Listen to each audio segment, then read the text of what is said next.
मुश्ताक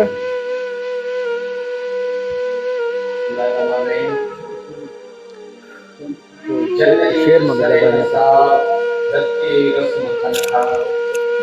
वो झड़कनी तू झकोती पांधरी गल्ला पाणवनी करचाव मकान खोई रहती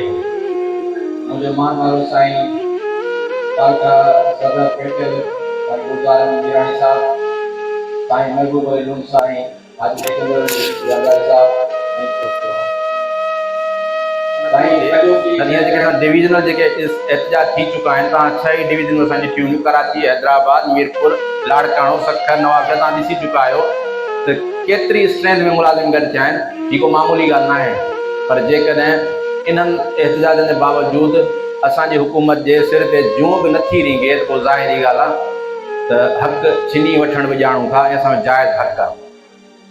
बियो अर्ज़ी बात असां कंहिं सियासी पार्टी के खिलाफ कंहिं हुकुमरान तबके के खिलाफ न पिया वञूं असां पंहिंजे हक़ जी ॻाल्हि करणु वञूं असां जेका ॻाल्हि खणी कराची वञूं पिया जेको मैसेज खणी वञूं पिया उहो कंहिं सियासी पार्टी के खिलाफ ना आहे साईं मुराद अली शाह के खिलाफ ना आहे साईं सीएम जे अहल ना आहे साईं खे तव्हां सीट था लाहियो असां वञूं पिया असांखे पंहिंजा जाइज़ हक़ असांखे ॾियो न को असांखे कराची जे रोडनि ते वेहण जो शौक़ु आहे न को असांखे तालाबंदी करण जो शौक़ु आहे असांखे पंहिंजा जाइज़ हक़ ॾियो असां पंहिंजे राइट्स जी ॻाल्हि करणु वञूं पिया असां पंहिंजे बच्चनि जे मुस्तक़बिल जी ॻाल्हि करणु वञूं पिया असां कंहिं पार्टी जे खिलाफ़ न आहियूं असां सियासी तंज़ीम जा को उहिदेदार न आहियूं असां गवर्नमेंट एम्प्लॉइज़ आहियूं असां पंहिंजा गवर्नमेंट खां जाइज़ हक़ घुरूं था जेका असां पंहिंजी ड्यूटी ईमानदारी सां कयूं था उन जे बदिले में असांखे जाइज़ पंहिंजा हक़ ॾिना वञनि जेके ॿिया सूबा ऐं वफ़ाक़ ऑलरेडी ॾियनि पिया सिर्फ़ु सिंध में इहो ज़ुल्म आहे जो सिंध जे मुलाज़िमनि खे इहे शयूं नथी यादि बाबा तव्हांजी पार्टी जो मंशूर रोटी कपिड़ा मकान ॾियणु आहे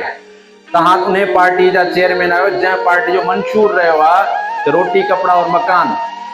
शाह साहब तव्हांजो जेको हींअर वेठो आहे शायदि उन मंशूर के या तव्हांजी मौजूदा जेका सिंध गवर्नमेंट आहे उन मंशूर के उबतो पई जे हलाए तो रोटी कपड़ा मकान ॾियण जे बजाय रोटी कपड़ा मकान वापसि छीने पई आवाम खां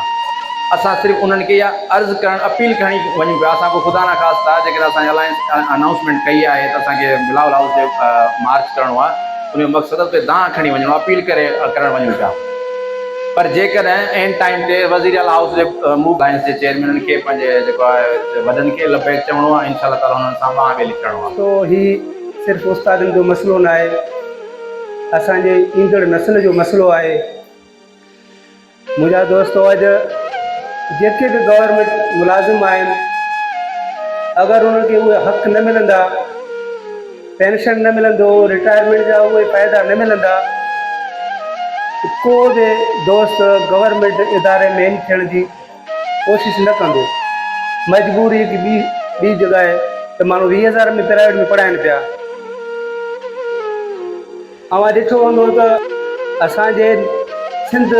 ख़ासि करे सिंध में उस्ताद उहो आहे जेको 60-70 लख रुपए ताईं कमाए थो उनजी पघार आहे उनजी सैलरी आहे उनमें सिर्फ़ु इहो आहे इंसानु पंहिंजो जेको बुज़ुर्ग सफ़र करे सघे थो बाक़ी का शइ ठाहे नथो सघे असांखे हुते वेहणो आहे सभु वाइदो कयो इंशाअल्लाह असां सभु हलंदासीं सभु मथे खणी इंशाअल्लाह हलंदासीं इंशाअल्लाह मां बि हलंदुसि आख़िरी दम ताईं हलंदुसि सभिनी खे हलणो आहे वचन कयो पंहिंजे सिंध सां वचन कयो पंहिंजे मुल्क सां कि असांखे इहे नाम नियाज़ जेके वॾेरा नाम नियाज़ जेके उते वेठा आहिनि इहे फ़ैसिला कनि पिया उन्हनि खे असां ड्राए ख़तमु कंदासीं असां वरी बि आख़िर में बिलावल साहिब खे अर्ज़ु कयूं था इन माइक ते कि ख़ुदारा इन शान खां तूं जान छॾा मां बि जाए न सदर गुलज़ार अहमद मीरानी साहब आसिफ अली चांडियो साहब शेरवन बरी साहब फारूक मरी साहब अरबाब बरी साहब मुझा सामू पिंडाल में बैठल उस्ताद साथियों अस्सलाम वालेकुम जी उस्ताद 15% 48% ख़त्म करे छॾियूं इन खां पोइ असांजे अलायंस अॻु में त रुगो TRO जो जंग हुयो त TRO 3 सूबा खणनि था चौथों सूबो छो नथो मिले हिकिड़े मुल्क में 2-3 कानून इहे असां नामंज़ूर जा नारा यकी हया हिकिड़े मुल्क में कानून बराबरि हुजे जेकॾहिं आसिफ साहब बजट खां अॻु में चयो त मुलाज़िमनि जी पघार 100% वधायो मुलाज़िमनि जी पघार घटि आहे पर नतीजो छा निकितो? नतीजो इहो निकितो त मुलाज़िमनि जी पघार घटि वधायो वियो। MPA MLA मिनिस्टर सेनेट जो चेयरमैन क़ौमी असेंबलीअ में बि 500 खां 800% पघार वधायो वियो। छा उहे सभु ग़रीब आहिनि या मुलाज़िम ग़रीब आहिनि? हुननि खे कहिड़ी ज़रूरत आहे पंहिंजो पघार वधाइण जो? 800 उते IF जो सब उस्ताद साथियों इन मीटिंग में उन्होंने टाइम ॾिनो आहे। ज़ाहिरी ॻाल्हि आहे पोइ कमकार बि आहिनि, घणो टाइम बि न आहे वठिणो। तक़रीबन इहे ई ॻाल्हियूं आहिनि त बाबा जे असांजे ॿोड़ाइप जो सहारो पेंशन आहे, इहा वाहिद ज़रियो आहे जेका असां गवर्नमेंट मुलाज़िमनि खे पेंशन मिले थी, उहा असांजी ॿोड़ाइप जो हिकिड़ो सहारो आहे। अगरि गवर्नमेंट ई इहो सहारो असां खां पूरे थी पई त पोइ असांजे हिन ड्यूटी करण मां या मुलाज़िमत मां को फ़ाइदो आहे? हिकिड़े मुंहिंजे जो कमु न आहे। ही तव्हां सभई जेके बि मुलाज़िम वेठा आहियो न, ज़ाहिरी ॻाल्हि आहे तव्हांखे बि औलाद आहे, तव्हांजी बि इन जे लाइ निंड न कयो। इहो ज़रूरु सोचिजो त यार ही